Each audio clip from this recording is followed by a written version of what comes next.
Hey, how's it going? Live and on the air. It's The Idea Show, episode 3. I'm Paul Verge. And I'm Adam Dodds. And we're here to gather and talk more about ideas and the development and nurturing of ideas into reality. We are indeed. All right, so we're now on our third episode. It's 6 p.m. on Wednesday. As usual, if you have any submissions, please submit them to theideashow@gmail.com. We'll be here every Wednesday at 6 p.m., except next Wednesday, I think we're taking one hiatus. 1 day off. 1 day off for good behavior. But we'll be back the following Wednesday. That's right. Which, according to our calendrier, is the 29th of July. So you can watch a rerun or binge watch all 3 episodes of The Idea Show on the 22nd, and then catch up with us when we do episode 4 on the 29th. So how's your day been, Adam? My day has been rather exciting. I've been working on a couple of different projects, and there seems to be light at the end of the tunnel, and I don't know if a lot of people out there have the same experience, but sometimes when you get submerged into an idea or a process or a project, sometimes it can seem a little overwhelming, and there's a lot of questions that need to be answered. And of course, a lot of these answers take a lot of independent thought processes that are not necessarily given to you as tools, growing up. Or yes. A lot of times you have to find them. Yeah. Discover them. That's right.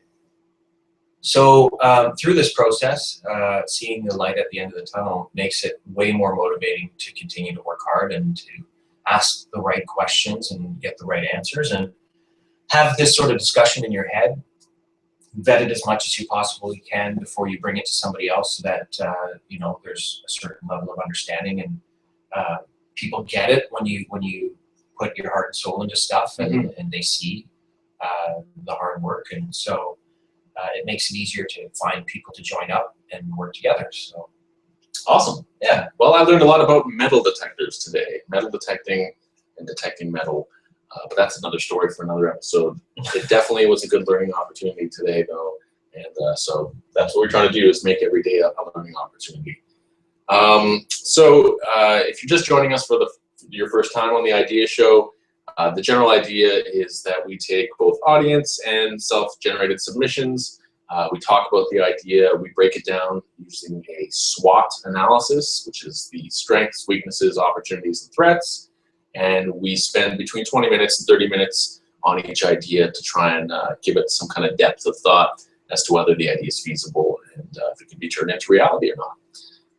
Since we're at the kind of beginning of our production cycle, our audience participation has been somewhat passive. We're still getting people watching the show, but we're always looking for people to jump out there and submit more ideas so that we can talk about them and work with them and build a community to help turn these ideas into a tangible reality. There you go. So turn realities into ideas. Exactly. It's a constant cycle of creativity. So interestingly enough, Adam and I were fortunate enough to watch a video that talked about the source of ideas and creativity, like what motivates people, because that's one of the biggest things I find that's difficult, is to latch onto inspiration and turn that into motivation, right? It's kind of this constant chase that people are on to imbibe the creative spirit. And what this video talked about was using money as a motivator, and it kind of discussed the traditional idea of, the more money you're offered, the greater incentive. That's the general principle when it comes to the kind of if-then reward type system. So if you have a set task and you're offered more money, most people will work harder or faster to get that task done, because they know that there's a finite goal that they're working towards. However, what this talk discussed, which is interesting. Do you want to explain it? Okay. When it comes to more complex functions or more cognitive functions, the more money that somebody's offered, it actually acts as a disincentive or a deterrent in allowing them to complete it in an efficient or creative way. And this, they did experiments actually where they would give people money as the motivator for the menial physical tasks, and then they would go and present them with more complex tasks and give them a low rate, a medium rate, and a high rate of pay as a reward. And in different countries and different cultures around the world, they got essentially the same results, That's which right. was the medium and low paid people did around the same, but the people who were paid higher, who were offered more money as an incentive, actually did worse than people offered medium and low pay. So getting into kind of why that is, because I think motivation isn't just money driven, right? There's a lot more to it than just that. Apparently it falls on the 4th and 5th level scale to what people associate something that's motivating. And so it's listed 4th or 5th in terms of priorities. And so it's interesting that the fact that, you know, traditionally everyone thinks that you're getting paid more, you're obviously performing better. And so the misconception is the fact that if you believe in something, there's, you know, you're willing to dedicate the available time that you have in developing and refining an idea because you like the idea more than the fact that, you know. So the personal stakes often are more of a motivating driver. I think some form of recognition rather than money, like validation or attachment to the creative process. Autonomy was the word that they used, right? And then you go into like open source platforms where people are contributing ideas and stuff is bouncing around, and all of these really cool, innovative ideas that would have never existed have come out of that sort of space that is allowed to sort of breathe, I guess is the best way to put it. Yeah, because in a lot of times, like Adam and I have a phrase that is you can't force creativity, you have to allow it to grow. So it's like fruition. You couldn't put a plant in a box, and even though you could give the plant all the things it needs, because it's in a box, it's constricted and constrained, it's not going to be able to grow. So the corporate environment or common work environment is sort of a box when it comes to creativity. There's usually set processes, set standard operating procedures, and there's reasons for that, like they've been built up to a degree. But if you're trying to improve processes or come up with new ideas, you can't take the status quo existing processes and hope that just doing them enough will generate a new idea. You actually have to spend some time disengaged from those processes and having this kind of open, autonomous work environment where you're free to think creatively. And that's fueled by the whole purpose behind you know, the intention, for lack of a better term. And, you know, they found that with the purpose, it drives people and motivates people other than, you know, just the monetary or recognition perspective, right? A lot of people don't care too much about the, I guess I shouldn't. Once they've got their basic needs met, they're That's like, right. I don't have to think about money, then I'll just work on stuff. But they did talk about purpose being a big motivator, and corporations even trying to find purpose as this drive. So whether it's the theme or the vision, you're wanting, other than just monetary motivation, you're wanting your company or your business or your idea to have this purpose behind it that helps drive it forward, because it's, even though it can be like a big goal of sorts, the purpose is almost like an engine, right? And you can throw lots of money out at something, but it's not going to drive the creativity as much as a sense of purpose, I think. Yeah, that's a good way of putting it. That Jimmy Fallon, I think is his name, a talk show host. Had hurt his finger, and it was popular on YouTube. And I woke up this morning and I checked out the clip anyways. And he said he was in the hospital for close to 10 days. I mean, I'm sure if you YouTubed it, but how he did it is he fell and the ring caught on the edge and it dislocated a bunch of stuff. And anyways, he was in the hospital for 9 days. It started like getting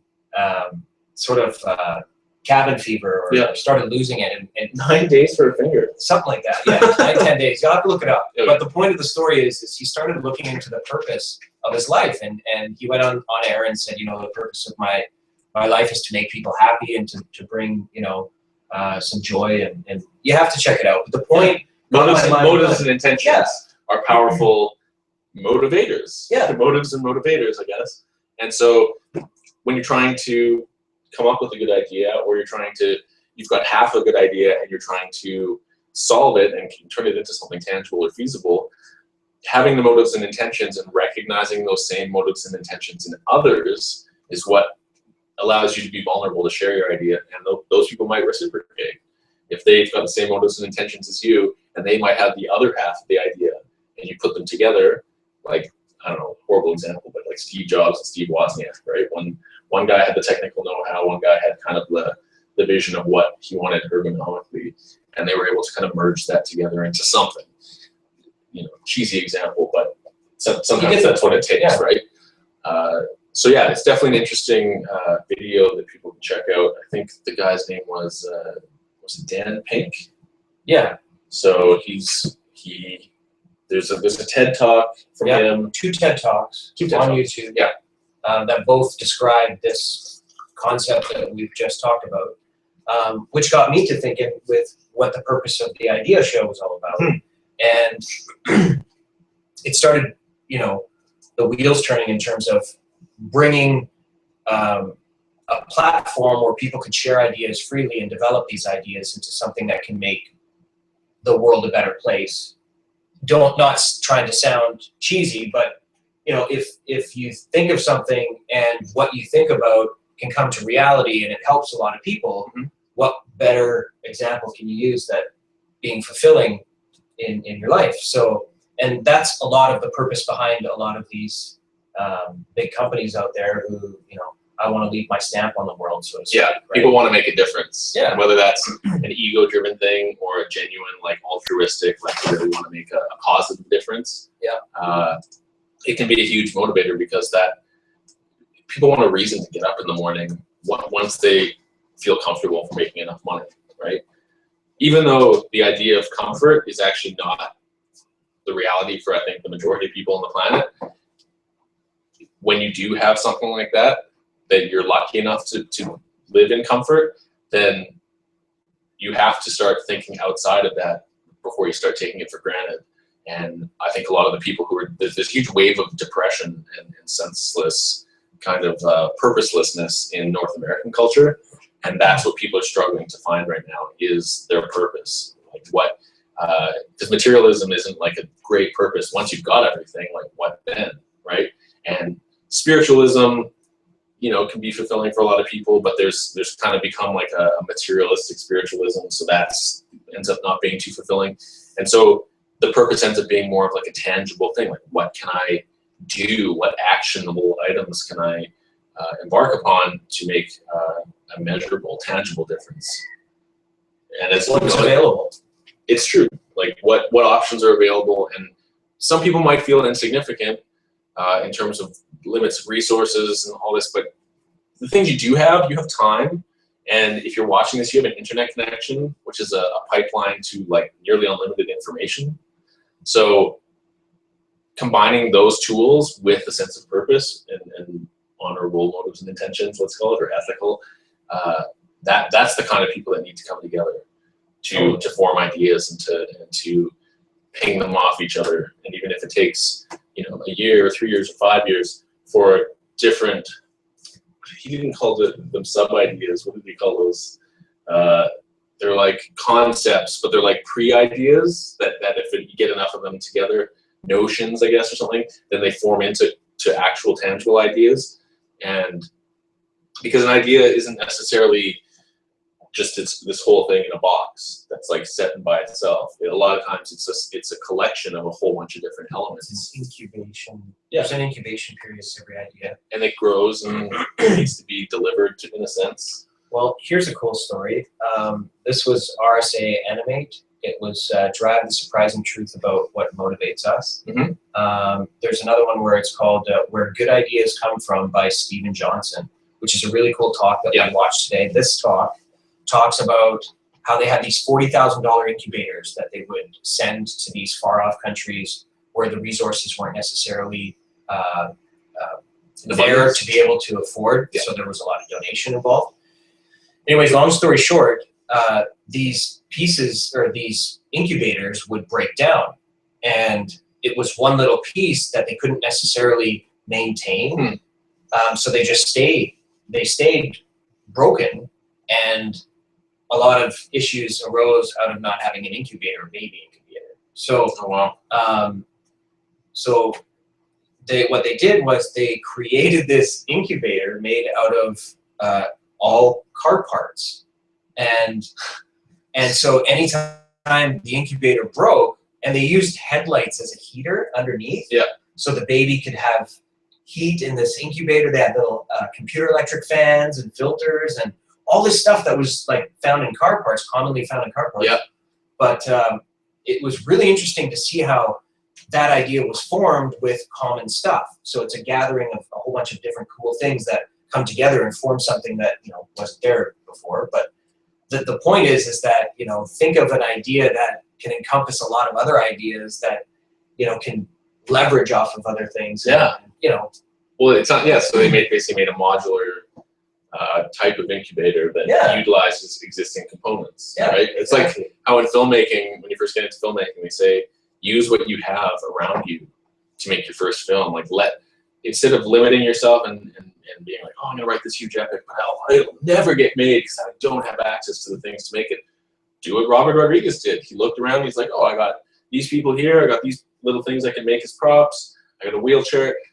And he crafted his story around what he had and maximized his creativity to get the most use out of what he had. So all of us have access to something. And if we don't, we're either not trying hard enough or we're not looking very hard. Well, the programming can sometimes be deep.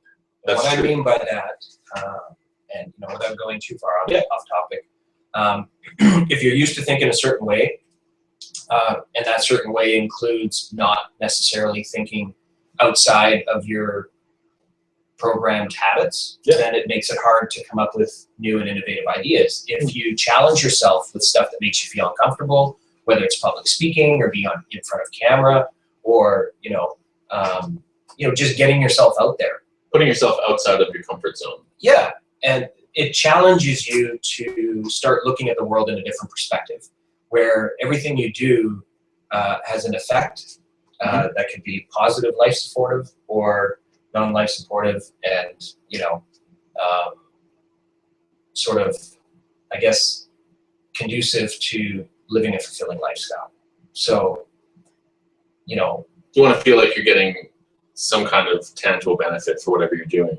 And if you're just going through the motions to survive, that's not very fulfilling. You're just like repeating the same cycle over and over. And for better or for worse, humans seem to thrive off of novel experiences. And one of the other aspects is like people often get overwhelmed by so much choice, by so many options. Like, oh, I want to find a purpose, but there's like 30 different things I could do. There's all these different philosophies, all these different ideas. I can't pick just one. right. And that's, what is it called? Analysis paralysis. Right. So what do you like? You've taught me the value of like simplification in terms of, okay, you got 15 choices, narrow it down to 5, and from those 5 to 3, and then to 2, and then you've got your choice. Yeah. The hardest thing to do is to break something down and make it look simple. Yeah. Well, and the easiest thing to do is take something simple and make it complicated and overcomplicate it, right? Which is makes people just go, it's too difficult for me. I don't want to bother with it. So simplification, and what I realized is that it's a process of elimination, right? You can look at 15 things and think about good things about all of them, right? Because people do have that creativity. It's by asking yourself, is this feasible? Is this something I could do, that I could actually do like right now? And if it's not, okay, eliminate that one. And out of those 15, you might be only left with 4 or 5 options that you can realistically do. It doesn't mean the other ones aren't any better. They just might be for later. Emergency situation. Yeah. Plan A, plan B. And so once you've got those, you've narrowed the choices down. So you still have choices, but you're just narrowing it down to something more realistic. The analysis paralysis starts to sort of dissipate because it's easier to get a clear view to give deeper analysis to 1 or 2 or 3 things than it is to 15 things, right? So when you're trying to inspire creativity rather than forcing it, like try and present yourself a theme or a purpose. like what you want that idea to serve, and you know, you don't have to lock yourself into that. You can have 2 or 3 different themes or platforms which you want to develop your ideas, but at least you can kind of hop around wherever you're going to develop them, and that gives you a sense of more of autonomy than going, okay, I have to find a way to make a more efficient printer, and just a printer, okay, how do printers work, and you might not be in the mood or the headspace to think about it, a technical thing. Right, you might be in a I want to paint something mood, or I want to record some audio, or you know what I mean.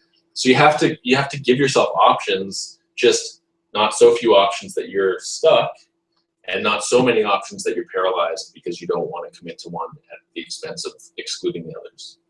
Yeah, you do have to commit some sort of time and hone in on whatever it is that you're doing to excel at whatever it is you're doing. So, you know, there are some things, key ingredients to success that we've been able to find, like the discipline, the persistence, the organization that are involved in that process. That's inescapable. And one of the other motivators I just remembered from Dan Pink's video was mastery. People like to get good at things because, for whatever reason, being masterful or displaying mastery in something, whether it's guitar playing, archery, painting, you know, all these creative endeavors, having mastery is almost like a badge of honor because it shows, it's evidence that you have spent a significant amount of time practicing something, right? And that in and of itself, especially in our world where people are pretty disincentivized to do much, that's recognizable and validated by people, right? We have all these reality shows that are about talent, that are really about discovering mastery, right? Because people want to raise those people up and say like, yeah, like, you know, like, how did you do that? And it's like, through doing it over and over. In my shower every day, I was used to sing, and then I just came out. So yeah, there's a lot of people who just come out and they're just super powerful and have amazing stage presence. And you know, you see that that's been incubating and waiting to come out for a really long time. And when it did, it surprised everybody. And it, you know, those are the kind of stories I think that ideas are made of. You know, things that, something that bugs you over and over and over and over again, and there's that voice or whatever that finally one day you said, okay, I'm going to address this. I'm going to ask questions to this problem enough to come up with an answer to solve the problem. And then, oh, I solved the problem. Yay! Give myself a tap on the back. You know, I feel good. I solved the issue. I never have to deal with it again. And that's sort of the whole process that, you know. And people are always asking themselves, why should I do this? Right? They're trying to discover purpose. Even when you feel that like you've discovered your purpose, you're trying to reaffirm your purpose. Is this really the right purpose for me? And so you have to be comfortable making a level of commitment to yourself above everything else. And part of that is letting yourself be vulnerable, because part of autonomy is the freedom to make mistakes. And very good point. Making mistakes, instead of thinking that a mistake is something that it's going to set you back or it's going to shatter your idea or whatever. All a mistake is you're chipping off pieces of a statue. And as long as you're learning as you go, then you're taking every mistake and turning it into a new piece of definition, right? You're allowing it to become a part of you in terms of now you have a better defense against making that mistake again. You're inoculating yourself from your past mistakes, allow you to inoculate yourself, hopefully, from your future mistakes. And when you're forming a team that's generating ideas, everyone's bringing their mistake history to the table. Past experiences is a mix of past mistakes and small victories. A boiler room or an incubator. Yeah. I guess. Just like in Silicon Valley, the incubator. Yeah, which Paul introduced me to a really cool series called Silicon Valley, which I thought was pretty cool. I'm only on the 3rd season right now. Third episode. Third episode, sorry. Yeah. And I thought it was really cool. A lot of the dynamics that they play off in this series, you can tell happens a lot in real life because of all these ideas that stem up and the egos that surround the ideas and how that plays into how the idea gets formed and developed. And how many people feel comfortable enough with somebody to invest their idea and be vulnerable is it's a pretty big deal. If you're going to share something with somebody that you've been working on for a long time, let alone a group of people, you better be comfortable enough, to take criticism. Yeah. And not take it personally. Right. So, which is hard. Yeah. In this day and age, it's really hard a lot of times not to take something personally. Yeah. So thank you for thank Mike Judge, good old Beavis and Butthead. Yeah. Mike Judge. It's pretty close to, I imagine, what goes on. There's houses with incubators. Yeah. And people sit there and come up with really cool ideas and innovative ways to implement them. And it's really, the whole series so far has been about a guy coming up with an idea. Yeah. Everyone realizes the value almost before he does, and then him trying to protect it and fend off kind of people who are, there's some people want to support the idea and help it grow, there's others who want to exploit it and take it for themselves. Yeah. So you kind of get the whole dynamic, and ultimately you see that it comes down to a team coming together and totally being vulnerable together. Yeah.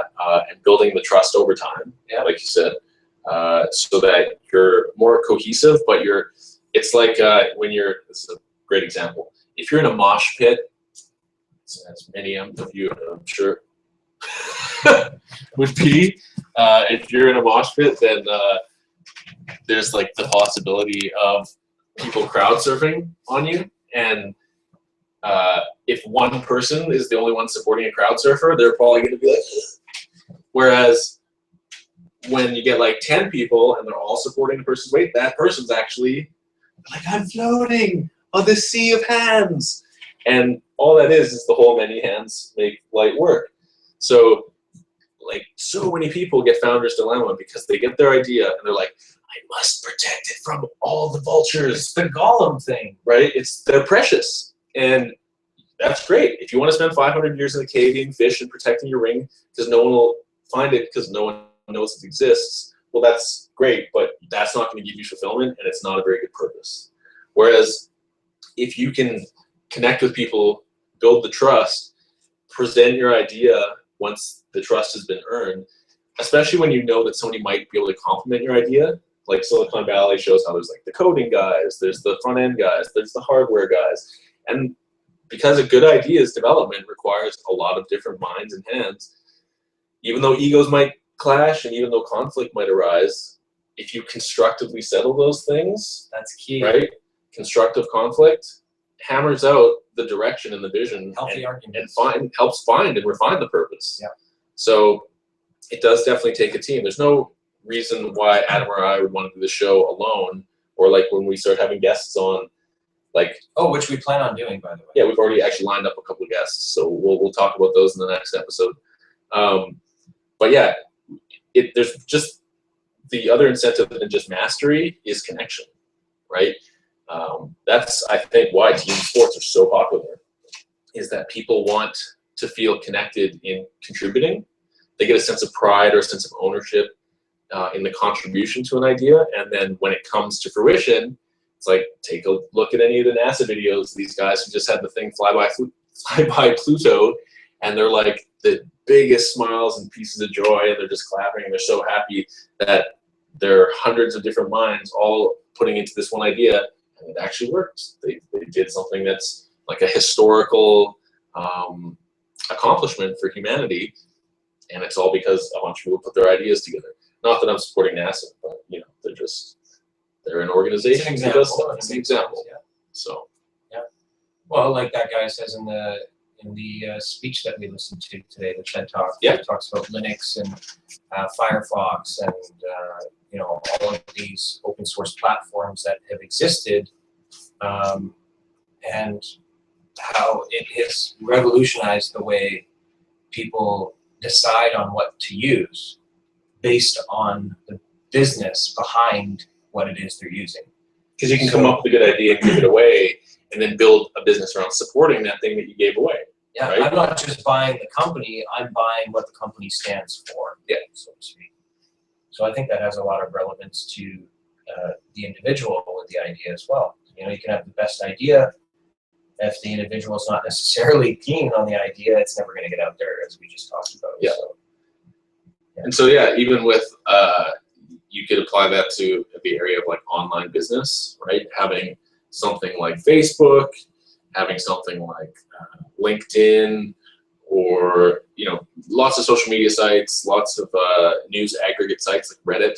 They're all free.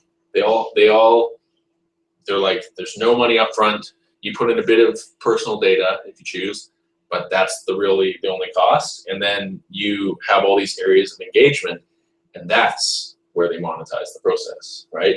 Do we put in ads? Do we put in badges you can buy? Do we put in that's value things, right up front? Yeah, and that seems to be, for better or for worse, that's like the trend things are moving towards. Is like, I hate the word freemium because it's a weird juxtaposition. Well, somebody once told me, and this was a really experienced sales guy, Yeah. said, never give anything away for free because you automatically devalue it and people don't see the value in what it is you're giving to them. Because it's free, they don't associate. Now, there's a fine line between a gift and something that's free, obviously. But it'd be like if somebody gave you 2 books, tangible books, and each of the books has a little price tag on that. They might have ordered them from Amazon, or they might have gotten them for free. But because you see a little price tag on the back, you're like, oh, this book's worth $30. This one's worth $20. And your mind creates some value. Oh, plus it's got all this information. Whereas, like, if somebody gave me a thumb drive with 100 PDFs, 100 books on it, they're just like, here you go. I actually have less motivation, like less draw to be like, oh my God, what's in these free books? Because your mind, even though I consciously know better, your mind tells you, oh, but they're free though, so it can't be that great. And that's not logical. Like air is free, and it's awesome. I love breathing air, but it's free, right? I hope for a long time. Till they tax the air we breathe. You could buy a 5-pack for $3. Harry air. Yes, Harry air. Oh God. Sorry, that was a Spaceballs You had your joke. Harry air tonight? Yeah. I've only had my apple juice. But I think that another way to drive purpose would be some kind of being able to validate people's good work by thanking them, and some kind of anonymous way to show appreciation. Right. So that sort of brings us to the idea of thank you mail. This week's idea. Thank you mail. The anonymous way to send your appreciation. So this would be a great way for bosses to show their employees ways to appreciate them without necessarily showing favoritism, or for that matter, getting direct relation with showing the appreciation. Yep. So in this case, there's a whole bunch of applications to it. You can send somebody your appreciation and send them along a gift certificate, but the whole purpose is that in today's world, there's not enough appreciation being shared, and it's sort of based on, in the 1950s, they used to have something called the thank you gram. Mm-hmm. And this was little yellow cards that you would give to people anonymously, and they would basically just pick up this card and say, hey, I really appreciate your smile, and I appreciate everything you do. Keep doing what you're doing. And it's tailored to the person. Right. It's just they don't know who it's from, so they don't know who to thank for thanking them, I guess. Right. But they still get the feeling of appreciation. So the dynamic changes in the office, right? So if you have an office that has a really competitive atmosphere in it, a thank you mail given to a salesman, for example, would change the dynamic he had with everyone else, because he doesn't know who the thank you mail is coming from, he or she. He just knows somebody's recognizing what they did. Right, as beneficial and as complementary to team effort, right? So, there's obviously some weaknesses, opportunities, threats. Well, let's throw it up on the board. Thank you mail. So this would be a website then? This would be a website. How would you spell it? Thank you with a U, or thank you Y-O-U? Thank you with a U. Okay. So thank you mail. Yeah, maybe a little smiley face U. That's gross. Okay, so we're gonna do strengths. We're gonna do weaknesses. It's our little SWOT matrix. We're gonna do opportunities, and we're Dun, dun, dun. Now, the reason why we're doing a SWOT is because it's always a good place to start. And you throw enough stuff at the wall and eventually something sticks. And in this case, it sort of allows you to see how all of these different quadrants interact with each other. So we're just breaking down the idea. It's the first step, and it's not in depth by any means. I mean, there's obviously way more work that goes behind developing an idea, but this is just to give you an idea of getting your step number one. Yeah, it's like, hey, I got an idea. Guess what? SWOT it. That idea does not exist until you write it down.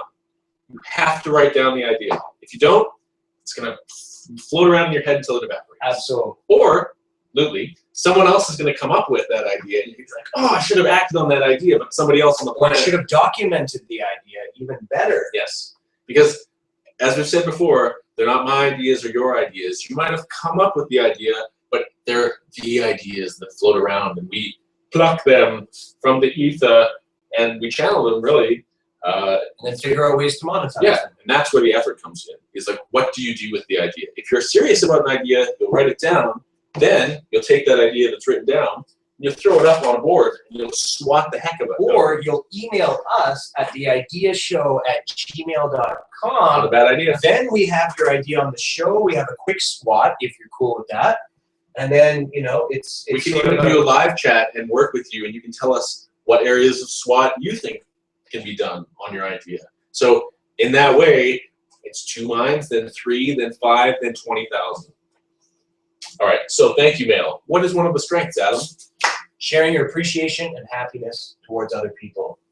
So it enriches life. So you're sharing the good times. Like right away, we're talking about purpose and motivation. Sharing appreciation. And I think that's an equally powerful word to include. So gratitude and appreciation, for whatever reason, are, whether they give you a dopamine release or something, they are powerful motivators and powerful ways to create rapport with people. It's like getting 100 points in a video game. Exactly. In a game where 100 points is a lot.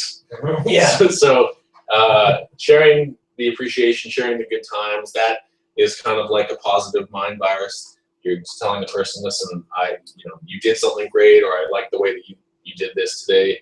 If you're sending them a compliment that they can take and go, oh wow, somebody actually is validating my actions, and that further drives motivation into what they're doing. So what's another strength? I think another strength would be that there are business model opportunities. If you're going to attach a gift certificate to a local restaurant, for example, when you're sending your appreciation note, you can say, hey, I really like what you're doing, keep doing what you're doing, sort of generic, but more tailored to the individual. Send them along a $25, $50, $100 gift certificate to a local restaurant. You support the local economy, and at the same time, you're putting a little bit of food in somebody's belly. And so since you said it was an opportunity, I just wrote under opportunities. That's cool. Business model. Yeah. Another strength, I think, is that because it's online, there's no, you're not sending a piece of paper. So it's like efficient, it's instant, but it's environmentally friendly. It's non-impactful on there you go. It's the environment. It's so green. It's green. It's online, it's green, and it's easy. And so if the green team asks for a credit card, a piece of ID, green team. Yeah, making it easy, I think, is a key. So, like, if you had a front-end display that was just like, super simple. You have your front page, which is enter your email, enter the email that you want to give somebody something. Yeah. Then you enter your message. Then you have an option to pull down. Yeah, pull down menu for what you want to donate, whether it's a gift certificate or nothing. It can just be a free your note. Words, right? They get an email. It's like, oh, thanks. A note is good enough, I think. If it's tailored well enough and it means something. A well-written note that develops can mean more than a $5 gift certificate for 10 points. Exactly. It can. Like if you're, I'll talk about this when we the weaknesses part. But somebody sends 30 employees the same generic thank you message, they're going to be like, oh, thanks. Well, so in a sense, using thank you mail, you would get what you put into it. So the more thoughtful and creative the message that you send, the more genuine the appreciation is putting forth, right? Because it's anonymous, one of the weaknesses would be somebody going in and being copy pasting, because we see this on dating sites, right?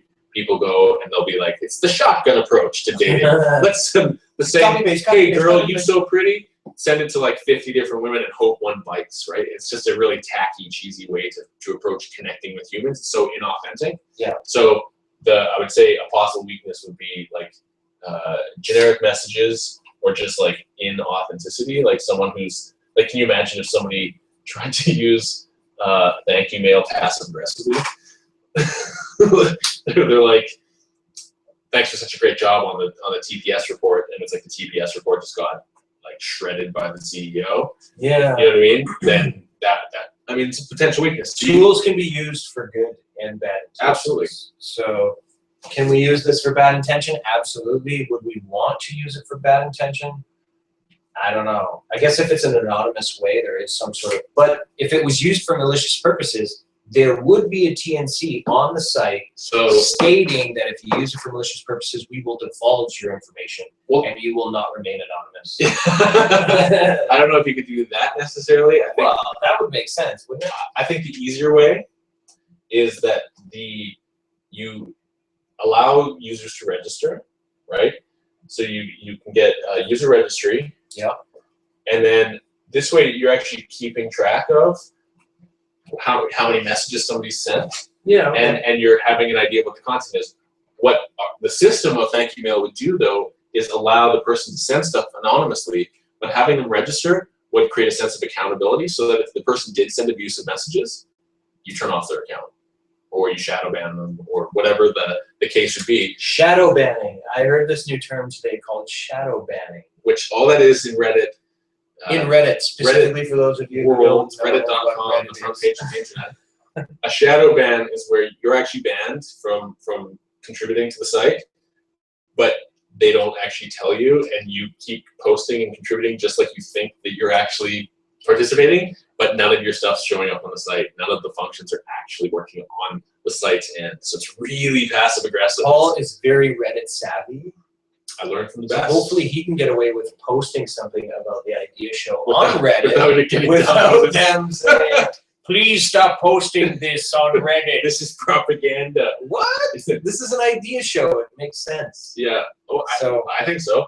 So I think one of the big opportunities, and if you have a user registry, that would allow you to monetize the site, which ties into your business model. Mm-hmm. It allows, because you can have it user tailored. If somebody is really into sending $10 iTunes gift cards, then that could be their regular purchase, right? You can also create subscriptions where somebody pays $10 a month and they send out thank you mails with a $10 gift card, and it can rotate, and that's their like monthly gift, right? Because people always want to give back.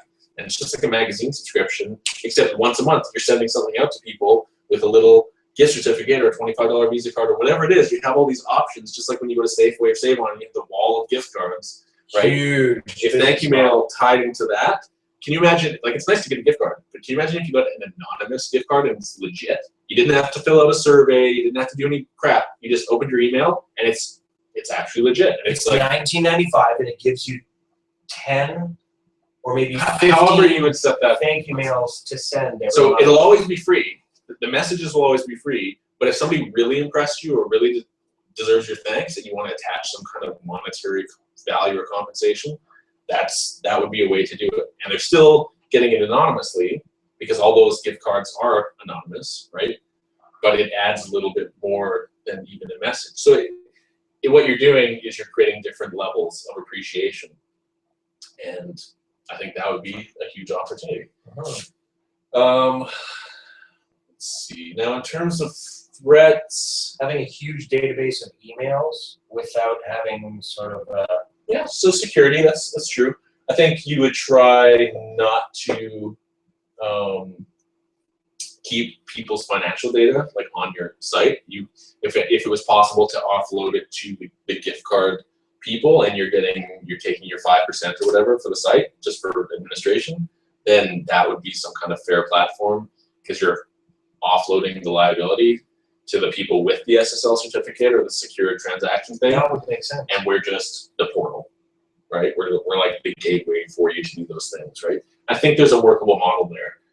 But Adam's correct, like just having a user registry, like any forum is taking a risk because they're containing user data. And the user data might not have a lot of detail, like we don't need to know people's phone numbers or addresses or anything. But yeah, as much as like any sensible forum is gonna ask for like an email, a name, and then have a validation process to make sure the email is legit. Because one of the biggest threats could be if some bot figured out how to manipulate thank you mail and turned it into thank you spam. Right? Because I've run websites before that had forums and had them be completely exploited and inundated with fake users and with fake orders, and it's annoying. And you have to like blacklist the IPs and go through this whole process. And there's ways around it, but it's like a lot of times the problem is it's not even a human being doing it.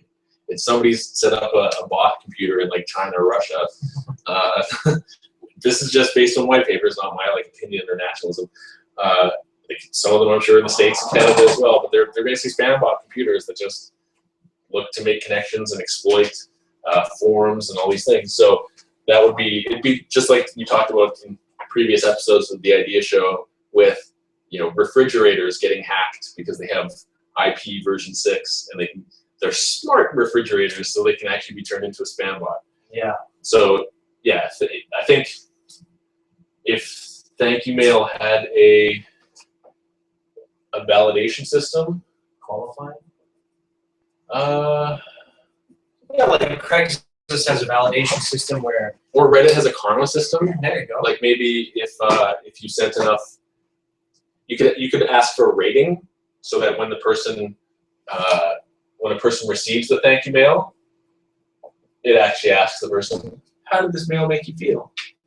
From 0 to 10 or something, or 1 to 5. Did it make you feel really good? Or did it make you feel like then you post the top rating. And you could actually make a system where you're showing, oh, these are the most thoughtful thank you mails. Yeah.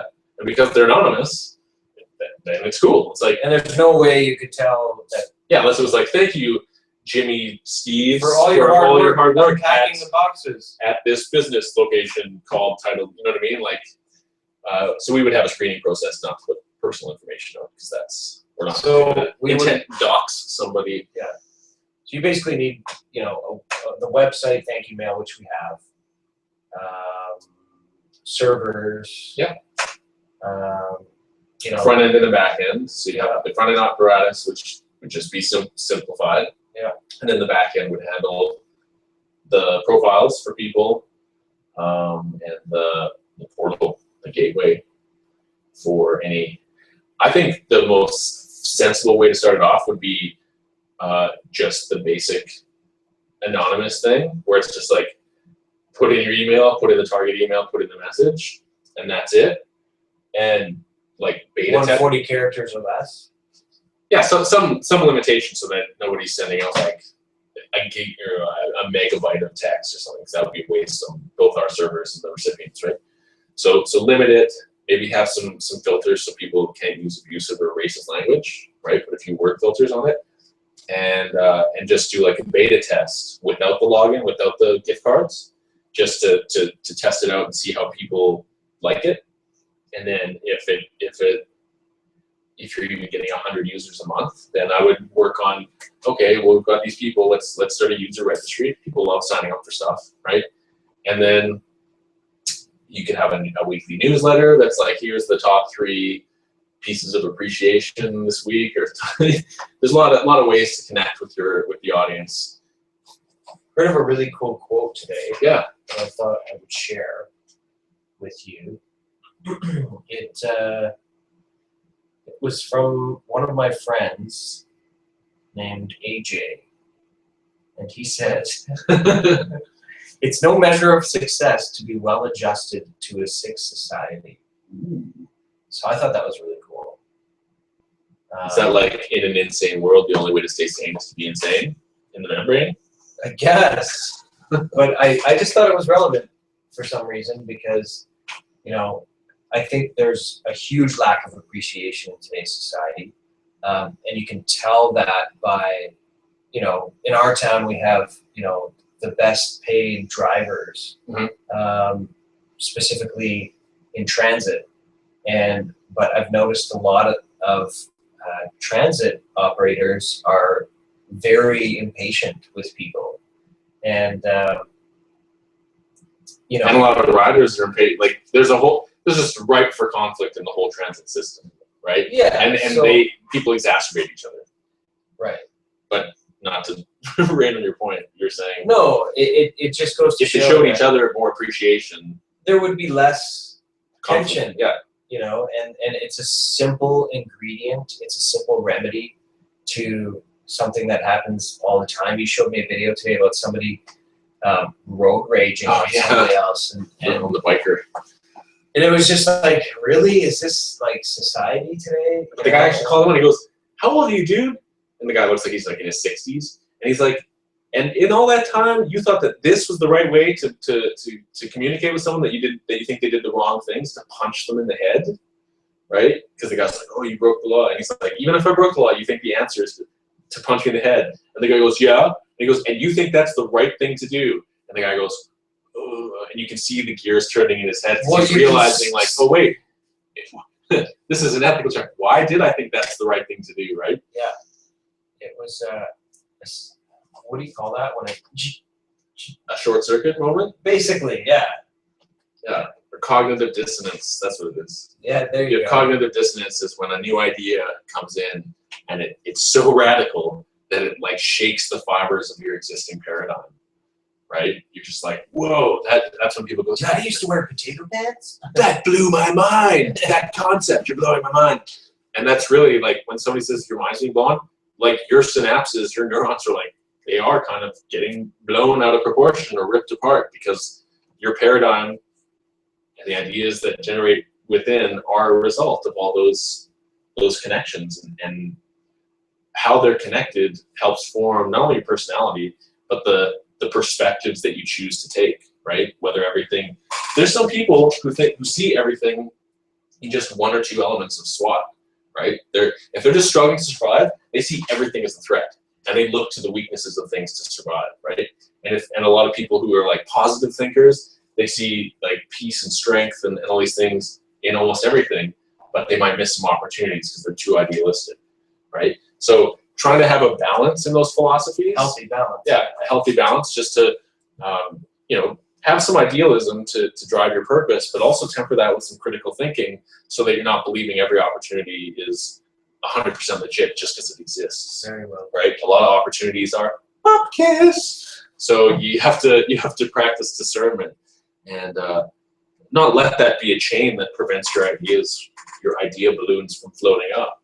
Right? Sometimes you do have to do more, not magical or whimsical thinking, but just like thinking outside the box, outside of the logic paradigm, to get some kind of out there idea. Because just because something's outside the logic paradigm doesn't mean it doesn't exist or it's not possible. It just means there's a larger gap of evidence to get to that thing logically, right? And it might not be possible, but it does. Like the fact that it doesn't tie into the known logic doesn't mean it's impossible. You can't prove a negative, right? I can be an atheist, but I can't prove God doesn't exist. I can just believe it because I can't prove he exists or doesn't, right? That's another topic for another show. No, but I get the point. So, when coming up with your ideas, we recommend, I think in episode 1 or 2, that if you write down your ideas, but try to write down 10 ideas a day, 10 new ideas. And it's really not tough. easy. So here's the thing. There's a guy who puts a suggestion out there that if you start working out 7 days a week and the goal is to work out 7 days a week every day, that'll stop rather quickly. It's too lofty of a goal. You can't maintain the current status that you've created. However, if it's to work out 5 days a week, and then his recommendation is to go back and work four and then 3 days a week, and scale back so that it becomes into a maintainable process. Where I started off saying, "Oh, I'm going to write 10 ideas a day, and I started writing my 10 ideas, and by day 3, I was at 4 ideas, and then day 6, I'm at 1 idea a day, and it's getting to the point where I have to find a happy medium where it becomes maintainable, and that's the most important part, because with that maintenance comes the persistence and the organization and the discipline to keep it going, and that's where the success comes out, and that's where you see the fruits of your labor, so to speak, when it comes to idea creation. So even though your brain's made out of fat, you can exercise it like a muscle. And feed it good fats. Feed it good fats and happy food. Yeah, that's the other thing I don't think we've addressed. Like, obviously we seem like 2 with it, clear thinking individuals, but it's really a result of like how much coconut oil do you eat a day, how much avocado. Like, there's all these factors in terms of eating good and like maintaining proper diet. Like, I'm not the most in shape guy, but at least I feel I have a degree of mental clarity because I'm not putting just like nothing but sugar and poison in my body. I'm at least taking my Atom vitamins and I cook good meals at home. Like, I try not to go out that often. Minerals are super important too. I think a lot of people lack in minerals. So if you, like for me anyways, I can't speak for anyone else, but when I implemented minerals in my diet, huge difference in everything. Like, this should, in the morning, a general, mineral, it's kind of like a horse pill, actually. Oh, sweet. It's really hard to swallow. They're huge, but it was referred to me by a holistic nutritionalist. Yeah. And has it made a difference? Huge difference. Just on my clarity, waking up in the morning, on the fact that, I can go on tasks for longer periods of time instead of feeling like I've exercised all my available options right away. It also suppresses my appetite in a lot of ways. I eat a high-fat diet anyways, but high-fat diet? Yeah. So if I can, give my digestive system a break and, extend my hunger, so to speak, then, sometimes I don't even have to eat until 2 or 3 in the afternoon. May not be the best thing to do. For me, it is. And that's just because I've tried a lot of different things and I've, realized, and that's what's a good takeaway too is, you'll get a lot of fads in this world. A lot of people telling you what you should or shouldn't do. We're telling you what you should do. Exactly. But at the same time, if it's conducive. Yeah, if it's constructive advice, then it's constructive advice. We're not going to send us money or nothing. But at the same time, find out what works for you. Yeah. That's the biggest. But yeah, so I think Adam made a great point earlier about putting yourself outside your comfort zone. And so that's a way to do that. Like, I remember when I did go to the gym 5 days a week, and I was very outside of my comfort zone. And while going to the gym 5 days a week, I decided to try hot yoga. And that was even more. Like, I couldn't get through my first 3 classes without being so suffocating that I had to leave the room, like, to feel like I wasn't going to pass out. But I learned the perseverance and the discipline to keep going back, even though I was like, oh, this is going to suck, right? This is going to suck is what I was telling myself in terms of the physical sensations that I might feel from putting in that effort. Because that's the easiest thing to tell yourself. Because guess what? That's true. It's not going to be fun, but you have to look past the effort and look at the goal. And the goal was, at the end of every class, I felt great. I felt awesome. And the rest of the night, I felt awesome. I slept like a baby. And then in the morning, because I slept so well, I felt awesome again. And that actually motivated me to go to the gym or Bikram, hot yoga again and again and again. And I only got derailed because of personal issue or whatever, but I lost a family member and kind of got depressed about it. But that's another, it's like kind of getting knocked off a horse and you just go, I'm going to get back on and start riding again. And as long as you don't give up, that's the key, right? As long as you keep... you fail when you give up. Exactly. That is the only way you actually fail. Everything else is just a mistake to learn from. Oh, I sweated too much. I forgot to bring 2 towels. Okay, from then on, I don't have that problem. So now I bring 2 towels to class. So it's just like little things where you go, instead of just needlessly suffering, it's like you can put yourself out of your comfort zone, but minimize the amount of suffering that you have to go through. And eventually, the anticipation of the goal of what you get as a reward actually makes that thing fun. And then it pushes you to challenge yourself because you end up getting good at it. And that leads to mastery. And then you've got this like awesome skill pretty much for the rest of your life. Once you've mastered something, even if you riding a stop bike. playing guitar or stop riding a bike, 5 years later, you could pick it back up and you don't have to do all that 10,000 hours of work again. It's just a little bit of rustiness that you got to shake off and then you're back at it. So consider that, you know, the more ideas you come up with, even though it's hard to force yourself because you have like a reservoir of ideas and you can't drain the reservoir and expect it to refill overnight, set a pace that works. If 10 ideas is too much, do 3 ideas a day and maintain that balance. 1 idea a day. Yeah, start with 1 idea a day. Anyways, do you have any parting words before we wrap up episode 3? No, I think this was a great episode. I think we covered a lot.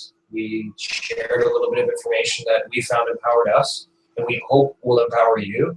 And if you like what you see, subscribe to our channel. Share the stuff that you check out that we put out there, and to people that you think will find value in it. So if you have an idea, or if you like to share ideas, contribute to ideas, invest in ideas, then write us an email at theideashow@gmail.com.